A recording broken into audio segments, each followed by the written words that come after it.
나는 숫자보다 사람의 땀을 먼저 믿는다. 그러나 오늘은 땀만으로 버티기 어려운 세상이다. 빵 한 조각, 볼트 하나, 배 한 척에 들어가는 값이 조용히 그러나 꾸준히 올라간다. 많은 이가 돈이 왜 이렇게 작아졌지 하고 중얼거린다. 그건 당신이 나약해져서가 아니다. 시대의 바닥이 바뀌고 있는 것이다. 한때 우리는 값싼 노동과 값싼 원자재 위에 다리를 놓았다. 세계가 활짝 열려 있었고 만드는 족족 더 싸졌고 할수록 더 남았다. 그 다리가 지금 흔들린다. 바람이 바뀌었기 때문이다. 국경은 높아지고 관세는 칼날이 되었고 공급망은 지도를 다시 그리라 요구한다. 이럴 때 제일 위험한 게 뭔지 아는가? 어제의 공식으로 내일을 계산하는 습관이다. 나는 사업을 시작할 때 늘 땅을 밟아본다. 발바닥으로 진흙의 수분을, 굴착기의 진동을, 인부들의 호흡을 잰다. 물가의 호흡도 같다. 통계보다 먼저 체감이 온다. 아침 장바구니, 전기요금 고지서, 공장 원가표. 온기가 아니라 열이 오른다. 열은 방치하면 화가 된다. 가정도 회사도 나라도 마찬가지다. 많은 이가 물어본다. 회장님, 그럼 집을 사야 합니까? 땅을 잡아야 합니까? 나는 고개를 젓는다. 강한 인플레의 시대엔 주먹이 큽니다. 주먹이 먼저 날아오면 누구라도 뒤로 물러난다. 금리가 오르면 안전벨트가 조여지고 무거운 자산은 숨이 가빠진다. 집은 고요한 밤에 든든한 지붕이지만 거친 바람에선 키 큰 돛대가 된다. 바람을 읽지 못하면 배가 먼저 뒤집힌다. 그렇다고 손을 놓으라는 말이 아니다. 바람이 바뀌면 도체 각도를 바꾸면 된다. 나는 위기 때마다 똑같은 세 가지를 확인했다. 첫째, 현금 흐름이 나를 살리는가? 둘째, 빚의 길이가 내 보폭에 맞는가? 셋째, 상관이 낮은 자산을 품고 있는가? 한 바구니에 계란을 다 담지 말라는 말 누구나 안다. 그러나 아는 것과 견디는 것은 다르다. 견디려면 구조가 있어야 한다. 달러가 왜 필요하냐고? 먼 바다로 나가면 등대가 필요하다. 우리 통화가 흔들릴 때 달러는 파도 높이를 가늠하게 해준다. 금은 왜 담느냐고? 배에 예비 닻이 있어야 한다. 항구에 닻을 내릴 일은 많지 않다. 그러나 한번 필요한 날이 오면 없던 배는 바위로 밀려간다. 다만 닻을 어깨에 메고 다니진 마라. 과하면 짐이 된다. 적당히, 꾸준히, 규칙적으로. 나는 사업을 할 때 매번 이렇게 물었다. 지금 여기서 내가 통제할 수 있는 한 가지는 무엇인가? 시대는 내 손 밖에 있다. 관세도, 육아도, 출산율도 내 손 밖이다. 그러나 나는 내 가계부, 내 계약서, 내 포트폴리오를 바꿀 수 있다. 대출의 금리를 고정으로 묶을지, 만기를 분산할지, 외화 노출을 얼마나 둘지, 금과 원자재를 얼마나 담을지, 이건 내 결심의 몫이다. 젊은 인구가 줄어든다며 모두가 한숨을 쉰다. 나는 다르게 본다. 사람이 줄면 더 똑똑한 구조가 필요해진다. 허투루 새는 비용을 틀어막고 덜 중요한 것을 버리고 잘하는 것에 힘을 집중하는 개척의 설계가 필요하다. 안 된다는 말에 내가 몇 번을 웃어넘겼는지 모른다. 안 되면 되게 하라 이 말은 낭만이 아니라 설계도다. 숫자와 계약과 행동의 조합이다. 당신이 오늘 바꿀 수 있는 세 가지를 적어보라. 첫째, 생활비를 제외한 자산의 일정 비율을 달러로 이동한다. 둘째, KRX 금을 공부하고 작은 비중부터 편입한다. 셋째, 수입의 두 번째 강을 연다. 부업이든 기술이든 작은 색강이라도 흐르게 하라. 그렇게 흐름을 만들면 파도가 높아져도 배가 방향을 잃지 않는다. 나는 다시 발을 굳게 딛는다. 바람이 바뀌었으니 돛을 고친다. 항로를 다시 긋는다. 그리고 속으로 중얼거린다. 그래, 또 한번 길을 내보자. 길은 원래 없었다. 걷는 자가 만들었다. 이번에도 다르지 않다. 나는 숫자보다 사람을 믿었고 사람보다 의지를 믿었다. 그러나 지금 한국의 숫자는 냉정하다. 출생률 0.7, 세계 최저. 누군가는 이걸 통계라 부른다. 나는 다르게 본다. 희망의 연료가 줄고 있다는 신호다. 일본이 그랬다. 90년대 초 부동산 거품이 꺼지고 인구가 줄자 세상은 일본을 비웃었다. 저 나라는 끝났다. 그러나 30년 뒤 같은 일이 유럽에서도 벌어졌다. 그리고 이제 우리 차례다. 나는 이 흐름을 보며 한 가지 확신을 얻었다. 젊은이가 줄면 나라의 속도도 줄어든다. 그러나 속도가 느려질수록 방향이 더 중요해진다. 일할 사람이 줄면 기계와 기술이 빈자리를 채운다. 많은 이가 말한다. 로봇이 다 해주니까 괜찮다. 아니다. 로봇은 생산은 하지만 소비를 하지 않는다. 공장은 움직여도 시장은 움직이지 않는다. 그게 진짜 위험이다. 인류의 경제는 결국 누가 사느냐의 문제다. 아무리 뛰어난 제품도 사는 사람이 없으면 가치가 없다. 나는 평생 그 단순한 진리를 믿고 버텼다. 생산 가능 인구가 줄면 기업은 더 싸게 만들어도 팔 곳이 줄고, 나라는 세금을 거둘 곳이 줄고, 은퇴자는 받는 연금의 가치가 떨어진다. 그게 우리가 사는 저성장의 함정이다. 하지만 나는 저성장을 운명이라 부르지 않는다. 그것은 시대가 던지는 시험이다. 그리고 시험에는 항상 공식이 있다. 첫째, 남은 인구가 더 똑똑하게 움직여야 한다. 둘째, 나라의 자본은 죽은 부동산이 아니라 살아있는 머리로 흘러야 한다. 셋째, 젊은 세대에게 기회 통로를 열어줘야 한다. 나는 전쟁 직후 아무것도 없는 폐허에서 회사를 세웠다. 그때 나의 인구는 나 혼자였다. 그러나 나는 길거리에 아이들을 불렀고 목수와 선방공을 모았고 우리 함께 해보자라고 말했다. 인구가 아니라 의지의 합의 회사를 만들었다. 이제 국가도 마찬가지다. 사람은 줄어도 의지의 밀도를 높이면 된다. 청년이 100명에서 70명으로 줄어도 그 70명이 2배로 성장하면 된다. 문제는 어떻게이다. 그 답은 단순하다. 생산성이다. 기술, 효율, 집중, 그리고 불필요한 낭비의 제거. 나는 공장을 세울 때 항상 버려야 할 것을 먼저 정했다. 나무판 한 장, 못 하나도 이유 없이 쓰지 않았다. 지금 우리의 국가도 기업도 개인도 그 정신을 되살려야 한다. 지금 한국의 문제는 인구가 아니라 낭비다. 허세, 경쟁, 불필요한 소비가 에너지의 누수가 되고 있다. 모두가 똑같은 브랜드를 사고 똑같은 꿈을 꾸고 똑같이 불안해한다. 나는 그걸 집단적 인플레이션이라 부른다. 돈의 가치가 아니라 생각의 가치가 떨어진 것이다. 출산율은 통계로 회복되지 않는다. 삶의 신뢰로 회복된다. 아이를 낳고 싶을 만큼 안전한 사회. 젊은이가 미래를 기다릴 수 있는 나라. 그게 성장률보다 먼저 세워야 할 기반이다. 나는 오늘의 청년들에게 이렇게 말하고 싶다. 너희는 숫자가 적지만 가능성은 훨씬 많다. 인구는 줄지만 기회는 더 선명해진다. 이제는 숫자가 아니라 질의 시대다. 남보다 빨리 뛰지 말고 깊게 팔아. 그 깊이가 너의 시장이 될 것이다. 나는 믿는다. 한국은 아직 끝난 나라가 아니다. 우리는 단지 새로운 방식으로 시작해야 할 순간을 맞이했을 뿐이다. 길이 없으면 또 만들면 된다. 그게 바로 내가 평생 증명해온 공식이다. 나는 젊은 시절 늘 싸움을 했다. 경쟁자와의 싸움이 아니라 비용과의 싸움이었다. 철 한 톤을 사도 시멘트 한 포대를 사도 1원이라도 더 아껴야 했다. 그 1원이 쌓여 도로가 되고 배가 되고 회사가 되었다. 그런데 지금 세상은 그 싸움의 규칙이 바뀌었다. 이제 싸워도 값이 내려가지 않는다.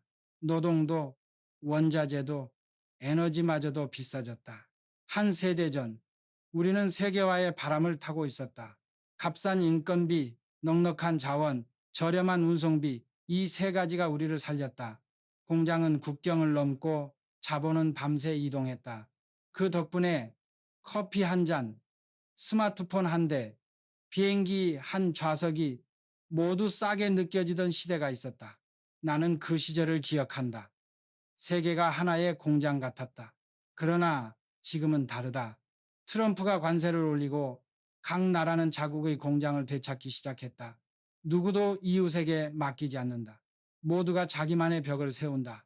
나는 이것을 세계의 분열된 공장이라 부른다. 그 벽 하나가 세워질 때마다 물가의 벽도 같이 올라간다. 값싼 인건비의 시대는 끝났다. 값싼 원자재의 시대도 끝났다. 값싼 물류의 시대도 끝났다. 이제 세상은 본래의 가격을 되찾고 있다. 공짜 점심은 없다는 진실, 이 돌아온 것이다. 많은 이들이 묻는다. 회장님, 이럴 때 어떻게 살아야 합니까? 나는 말한다. 비용을 이기는 건 구조다. 아무리 아껴도 세상에 오르면 개인이 감당할 수 없다. 그러나 구조를 바꾸면 같은 돈으로 더 오래 버틸 수 있다. 나는 회사의 비용 구조를 바꿀 때마다 이렇게 생각했다. 무엇을 직접 하고 무엇을 나눈다. 이 원칙은 지금 가정 경제에도 똑같이 적용된다. 모든 걸 스스로 하려 하지 말고 공유하고 협력하라. 차를 사는 대신 나누고 집을 사는 대신 빌리고 지식을 사는 대신 함께 만든다. 세상이 비싸질수록 함께 쓰는 기술이 힘을 가진다. 혼자 감당하기엔 세상이 너무 크다. 이건 기업에게도 개인에게도 같다. 나는 옛날엔 건설을 했다. 지금이라면 데이터와 사람을 연결하는 다리를 세울 것이다. 그 다리가 비용을 나누고 위험을 줄이고 기회를 넓힌다. 인플레이션은 단지 물가의 문제가 아니다. 습관의 문제다. 싸게 사는 습관에서 가치 있게 쓰는 습관으로 바꿔야 한다. 나는 늘 말했다. 싼 것은 싸서 나쁘고 비싼 것은 비싸서 좋다는 생각이 가장 위험하다고. 진짜 부자란 돈이 아니라 판단이 남는 사람이다. 이제 싸움의 대상은 더 이상 원자재가 아니라 내 안의 낭비와 불안이다. 세상이 비싸질수록 마음은 단단해야 한다. 가격은 오르지만 사람의 판단은 스스로 결정할 수 있다. 나는 지금의 젊은 세대에게 이렇게 말하고 싶다. 세상이 비싸졌다고 포기하지 마라. 싸움은 여전히 가능하다. 방법만 바뀌었다. 돈이 아니라 생각으로 버티는 시대, 그것이 바로 지금 우리가 서 있는 자리다. 우리는 더 이상 값싼 시대의 승자가 아니다. 하지만 지혜로운 시대의 주인공은 될 수 있다. 그게 나 정주영이 평생 배운 단 하나의 지혜다. 나는 돈을 종이라고 생각하지 않는다. 그건 세상의 신뢰를 담은 약속서다. 신뢰가 흔들리면 종이는 그저 잉크가 묻은 조각일 뿐이다. 요즘 사람들은 그 약속의 무게를 잊었다. 그래서 통화가 흔들리고 금리가 흔들리고 마음이 흔들린다. 한국의 금리가 미국보다 낮다. 그 말은 단순히 숫자의 차이가 아니라 자본의 흐름이 바뀌고 있다는 신호다. 돈은 냄새가 없다. 냉정하다. 더 이익이 나는 곳으로, 더 안전한 곳으로 흘러간다. 지금 그 물줄기가 천천히 그러나 확실히 태평양 건너로 옮겨가고 있다. 나는 한때 이런 말을 들었다. 회장님, 미국의 금리가 2배나 높다는데 그게 우리한테 무슨 상관입니까? 나는 미소 지었다. 강이 한쪽으로 기울면 물은 저절로 흘러가는 법이네. 그게 바로 돈의 물리학이다. 이 흐름을 막으려 하면 제방이 터지고 읽지 못하면 배가 뒤집힌다. 그래서 나는 늘 말했다. 돈을 벌려 하지 말고 돈의 방향을 보라. 그 방향이 이익이다. 지금 그 방향은 분명히 미국으로 달러로 향하고 있다. 달러는 단지 화폐가 아니라 세계의 공통 언어다. 한 나라의 위기일 때마다 달러는 피난처가 된다. 나는 그 사실을 수십 번 봤다. 외환위기, 금융위기, 육아폭등기 모두 달러는 불타는 집에서 유일하게 문을 열어줬다. 그러나 달러를 믿는다는 건 맹목적인 추종이 아니라 냉정한 분산을 의미한다. 나는 늘 말했다. 닻이 여러 개면 폭풍에도 배가 돌아가지 않는다. 생활비를 제외한 자산의 일부를 달러에, 일부를 금에, 그리고 나머지를 내가 직접 통제할 수 있는 사업과 지식에 두어라. 이 세 축이 무너지지 않으면 세상이 흔들려도 삶은 버틴다. 금리라는 건 인플레이션의 그림자다. 물가가 오르면 돈의 값은 내려간다. 그래서 중앙은행은 금리를 올려 돈의 속도를 늦춘다. 그건 자동차의 브레이크와 같다. 하지만 기억해야 한다. 브레이크가 너무 자주, 너무 세게 밟히면 엔진이 망가진다. 경제도 같다. 지금 한국은 엔진이 약해졌는데 브레이크 소리가 벌써 커지고 있다. 그럴 때 가장 현명한 사람은 속도를 줄이는 사람이다. 빚의 길이를 점검하고 이자의 무게를 계산하고 현금 흐름의 안정성을 확보한다.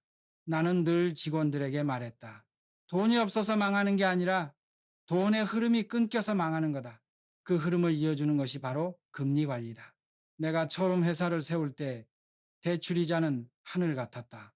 그래도 나는 빌렸다. 그 대신 매일 새벽 공장문을 직접 열었다.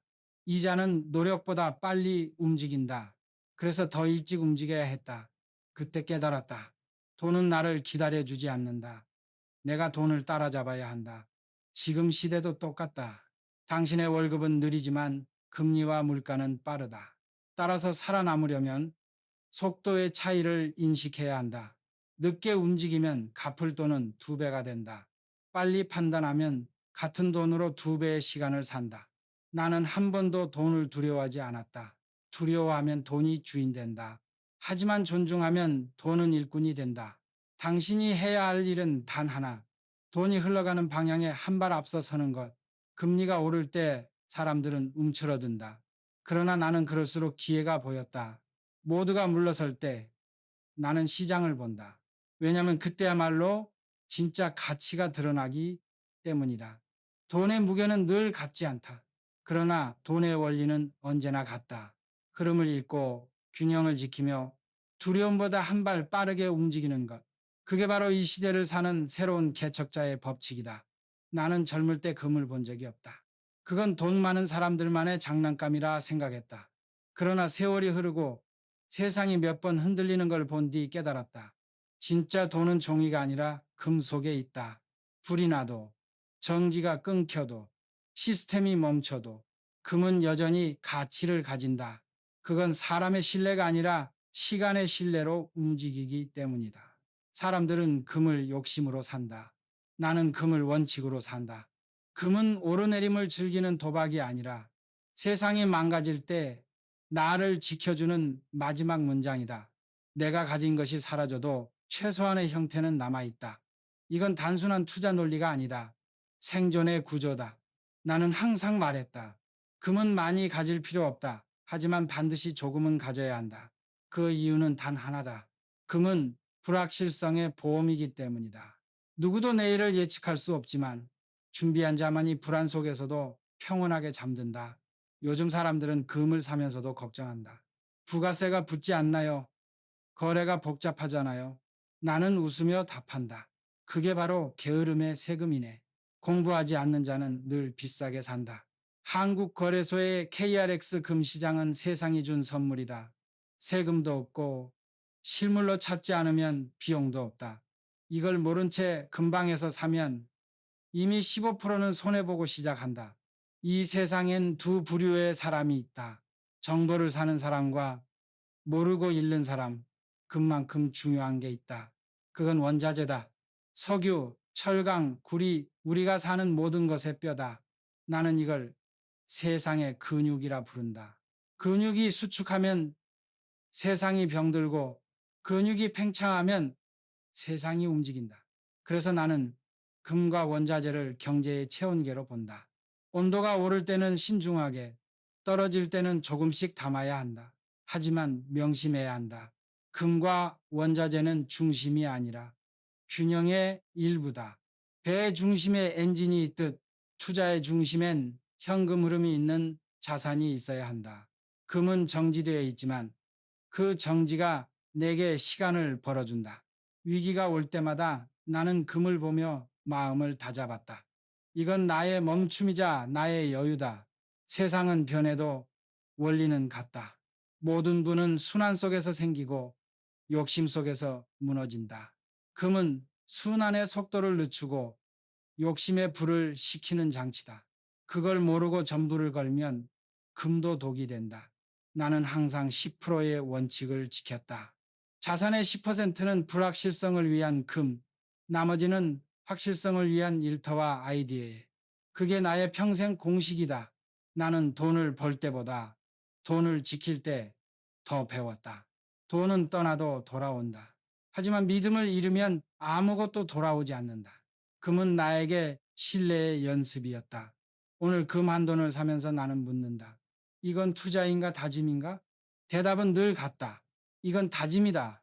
세상이 흔들릴수록 금의 빛은 더 조용하게 빛난다. 그건 욕심의 빛이 아니라 인내의 빛이다. 그 빛을 따라 걸으면 끝내 어떤 어둠 속에서도 길을 잃지 않는다. 나는 평생 땅의 힘을 믿었다. 배를 띄울 때도 건물을 세울 때도 결국 모든 것은 땅에서 시작됐다. 하지만 나는 동시에 안다. 땅은 든든한 지붕이 될 수도 있지만 잘못 따르면 가장 무거운 짐이 된다. 사람들은 인플레이션이 오면 부동산이 오른다고 믿는다. 그건 절반만 맞는 말이다. 인플레이션이 부드럽게 오를 때, 즉, 물가가 완만하게 오르고 금리가 낮게 유지될 때, 그때 집값은 같이 오른다. 하지만 금리가 인플레이션을 잡으려 들면 이야기는 달라진다. 주먹이 먼저 날아오면 아무리 단단한 지붕도 흔들린다. 나는 한 번의 금융위기로 모든 걸 본 사람이다. 사람들이 빚을 내어 집을 사고 다시 그 집을 담보로 돈을 빌렸다. 그때 나는 이렇게 말했다. 집은 살아야 할 공간이지 키워야 할 욕심이 아니다. 욕심이 자라면 이자는 그 뿌리를 파먹는다. 그리고 어느 날 시장이 식고 금리가 오르면 그 욕심은 집이 아니라 짐이 되어 어깨를 짓누른다. 나는 젊은 시절 땅을 사기 전에 꼭 새벽에 가서 흙을 밟았다. 냄새를 맡고 물기를 느끼고 바람의 방향을 봤다. 그건 투자가 아니라 확인이었다. 하지만 지금 사람들은 지도 위 숫자만 보고 산다.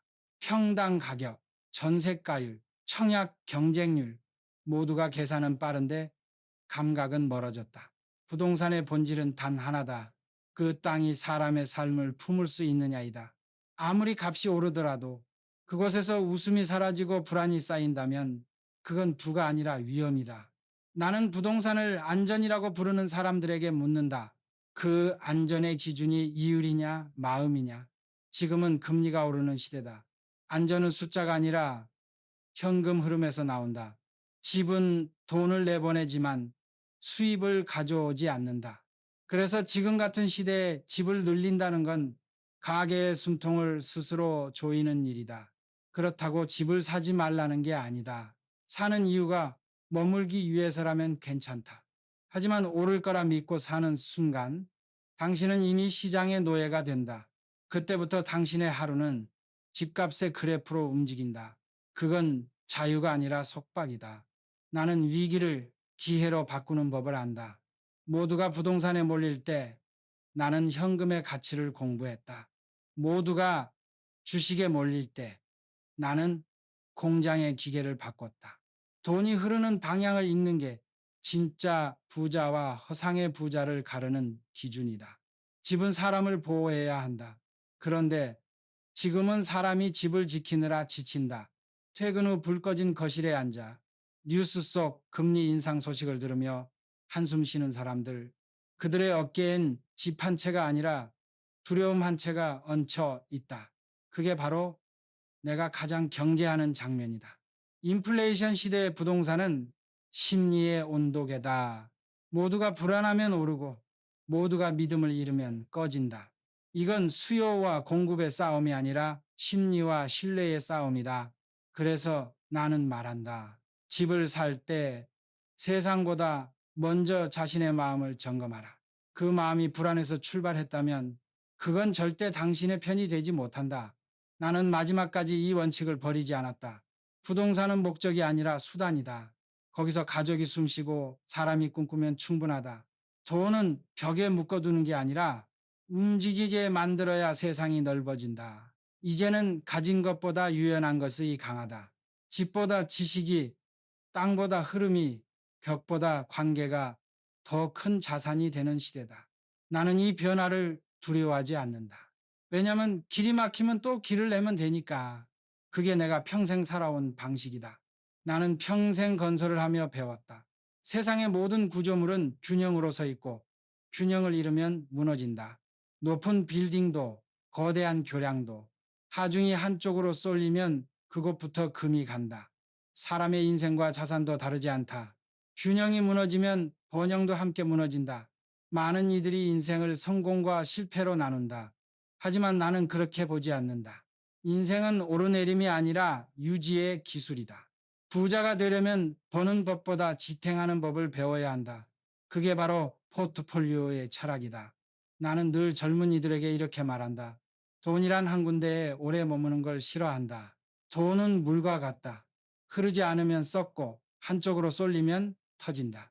그래서 나는 항상 돈이 흘러갈 통로를 여러 개 만들어 두었다.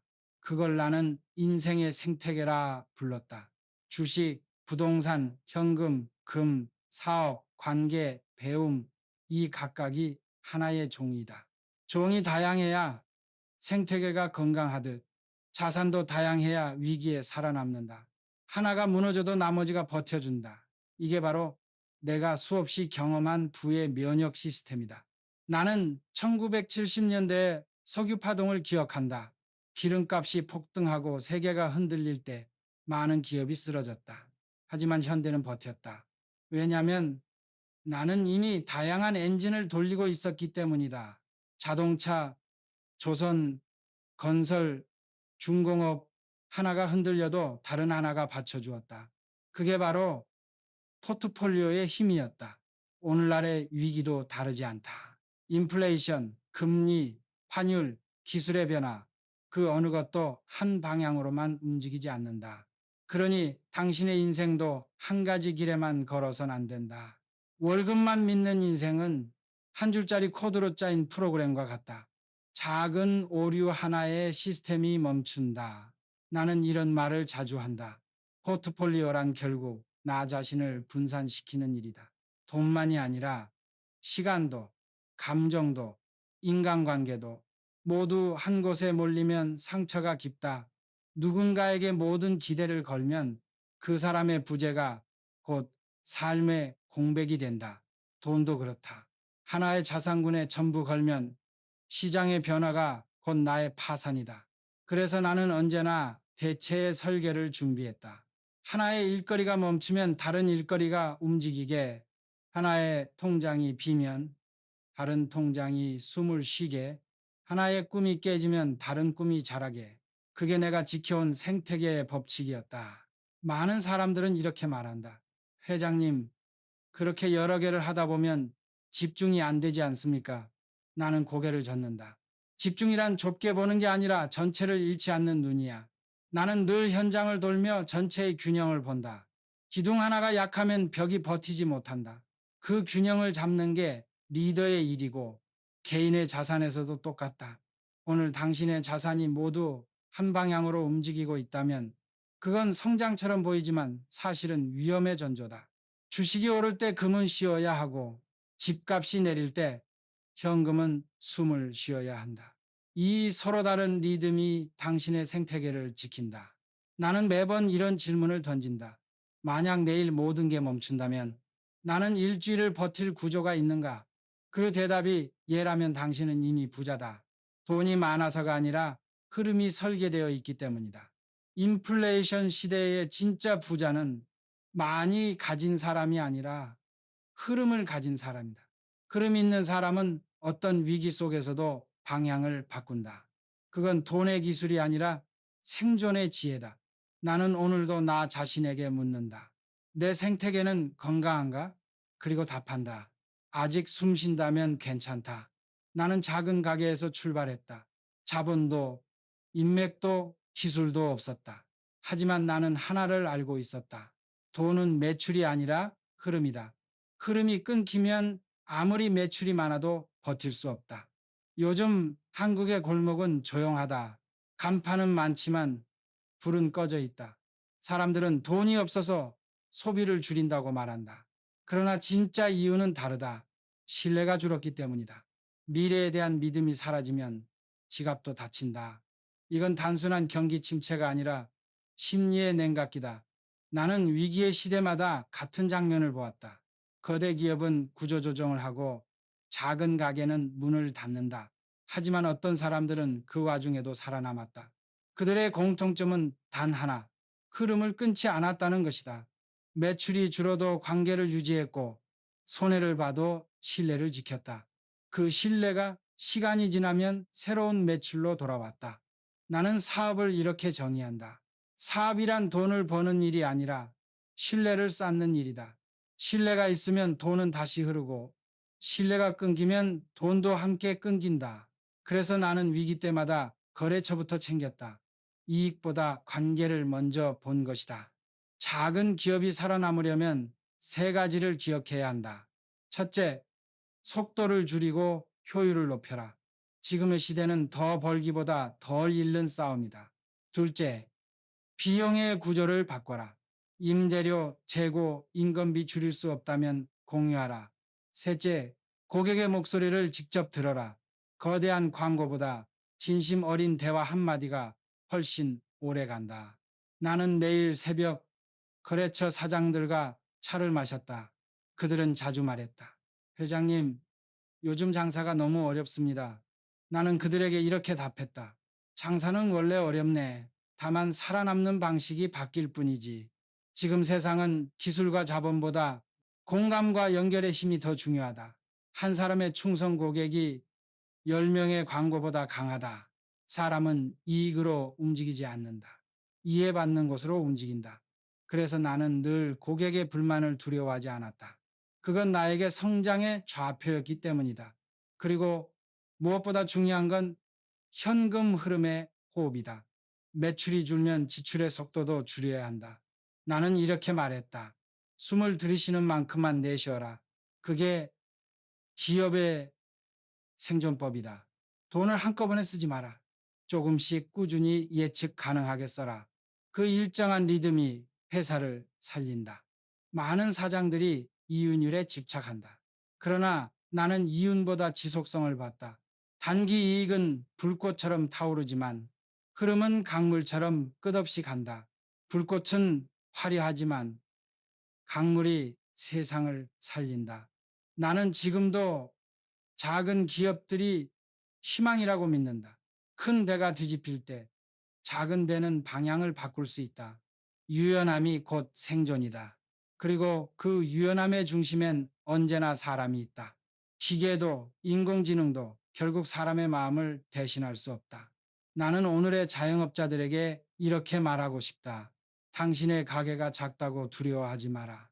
당신의 신뢰가 크다면 세상은 다시 당신을 찾을 것이다. 위기는 손님을 줄이지만 신뢰는 언젠가 그들을 다시 데려온다. 흐름은 멈추지 않는다. 단지 방향을 바꿀 뿐이다. 그 방향을 읽는 눈, 그게 바로 오늘의 작은 기업이 가져야 할 최고의 자산이다. 나는 빚이 두려웠던 적이 없다. 하지만 빚을 모른 채 짊어진 사람은 수없이 봤다. 그들은 돈을 빌린 게 아니라 미래를 팔았다. 그리고 이자는 매달 그 미래의 일부를 조금씩 가져간다. 나는 젊은 시절 은행 문턱조차 넘기 어려웠다. 보증인도 없고 담보도 없었다. 그래서 나는 스스로에게 다짐했다. 언젠가 돈을 빌리더라도 절대 돈에게 끌려다니진 않겠다. 그날 이후 나는 돈이 아니라 구조를 빌렸다. 많은 이들이 이렇게 묻는다. 회장님, 빚을 내면 안 됩니까? 나는 대답한다. 안 되는 게 아니라 이유 없이 빌리면 안 된다. 돈은 불을 켜줄 수도 있지만 불을 태워버리기도 한다.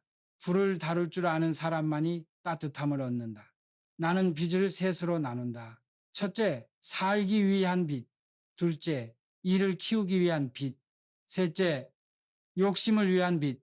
첫 번째는 때로 불가피하다. 두 번째는 도전이다. 하지만 세 번째는 파멸이다. 당신의 빚이 어디에 속하는지 모르면 당신의 인생은 이미 다른 누군가의 손에 있다. 돈을 빌릴 때는 반드시 세 가지를 계산해야 한다. 금리, 기간, 그리고 속도. 금리가 높을수록 시간은 짧아야 한다. 기간이 길수록 금리는 낮아야 한다. 그리고 속도, 즉 상환의 리듬은 당신의 호흡과 맞아야 한다. 숨보다 빠르면 질식하고 너무 느리면 빚이 불어난다. 나는 늘 말했다. 이자는 게으른 자의 벌금이다. 열심히 움직이면 이자를 감당할 수 있다. 하지만 움직이지 않으면 이자는 당신의 노력을 삼켜버린다. 그래서 나는 이자를 미워하지 않았다. 그건 나에게 긴장의 선물이었다. 나태해지지 않게 하는 훈련이었다. 지금 세상은 레버리지라는 말을 쉽게 쓴다. 하지만 그건 칼과 같다. 손잡이를 쥐면 도구가 되고 나를 주면 상처가 된다. 내가 본 가장 위험한 사람은 위험을 모르는 낙관주의자였다. 그들은 이익의 달콤함만 보고 위기의 구조는 보지 못했다. 진짜 현명한 사람은 최악을 계산하고 최선을 기대한다. 나는 항상 망할 시나리오를 먼저 써봤다. 이 일이 틀어지면 무엇을 포기할 수 있는가?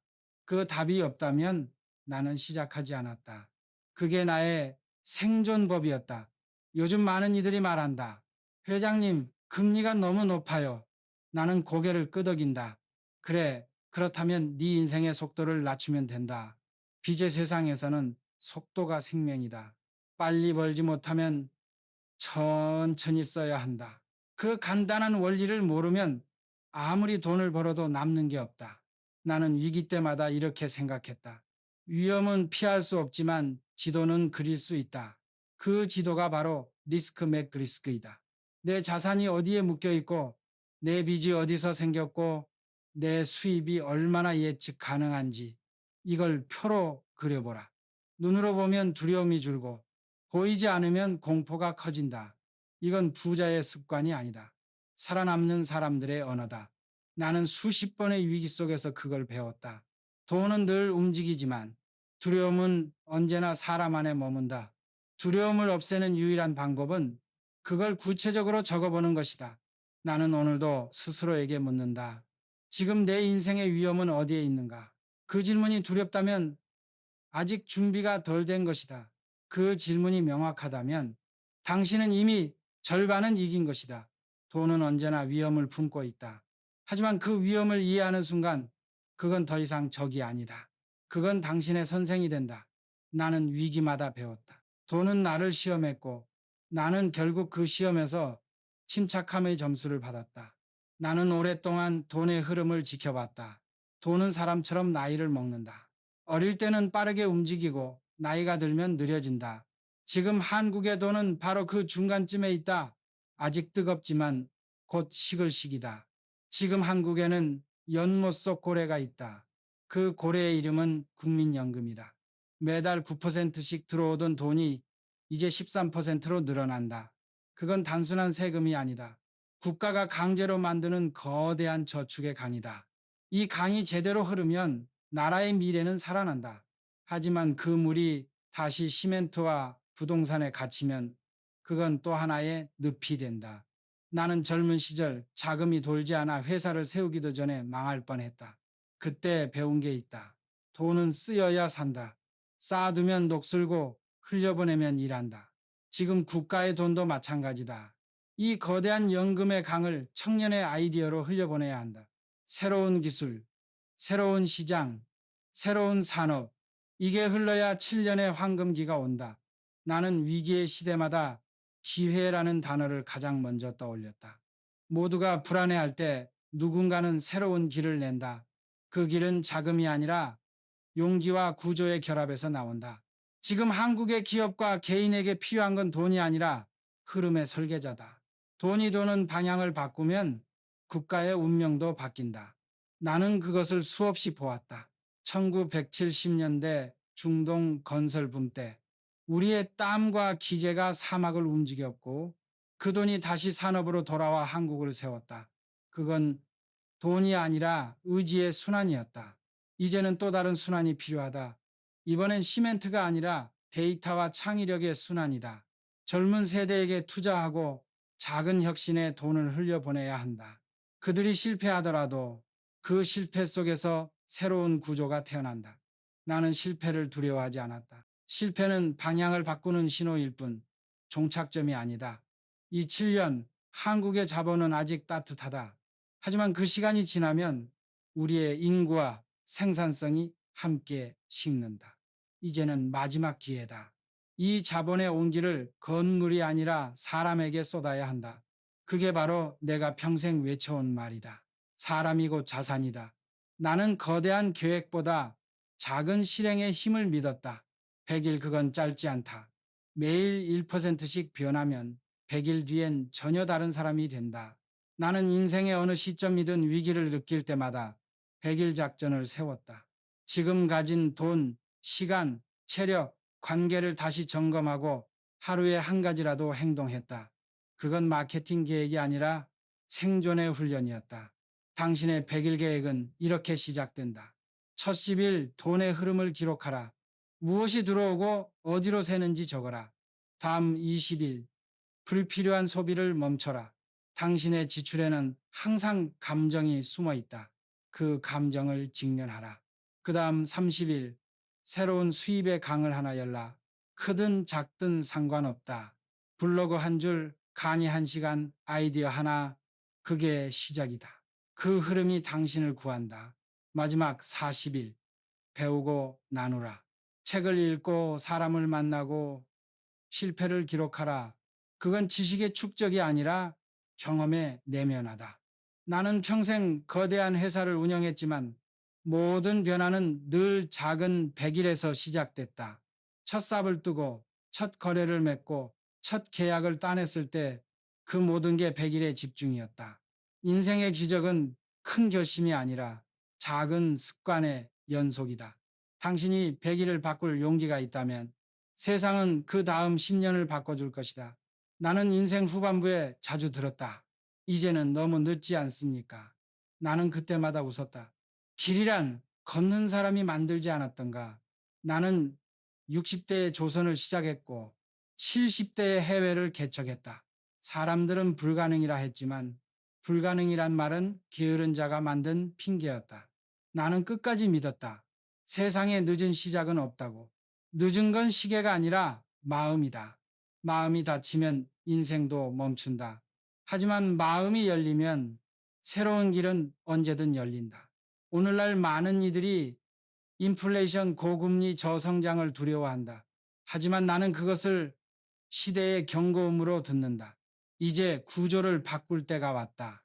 위기는 언제나 새 길의 입구였다. 돈이 흔들리고 시장이 변해도 한 가지는 변하지 않는다. 사람이 길을 낸다. 그리고 그 길은 늘 한 사람의 결심에서 시작된다. 나는 내 인생을 돌아보며 이렇게 말한다. 나는 위대한 계획을 세운 적이 없다. 단지 오늘 할 일을 그날 끝냈을 뿐이다. 그 단순한 성실이 회사를 세웠고 그 믿음이 세상을 바꿨다.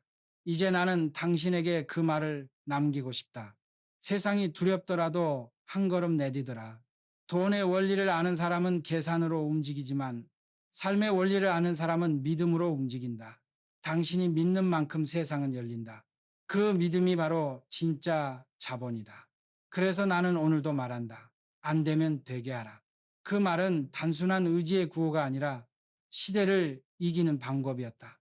길이 막히면 또 길을 내면 된다. 그게 나 정주영이 평생 배운 마지막이자 유일한 공식이다.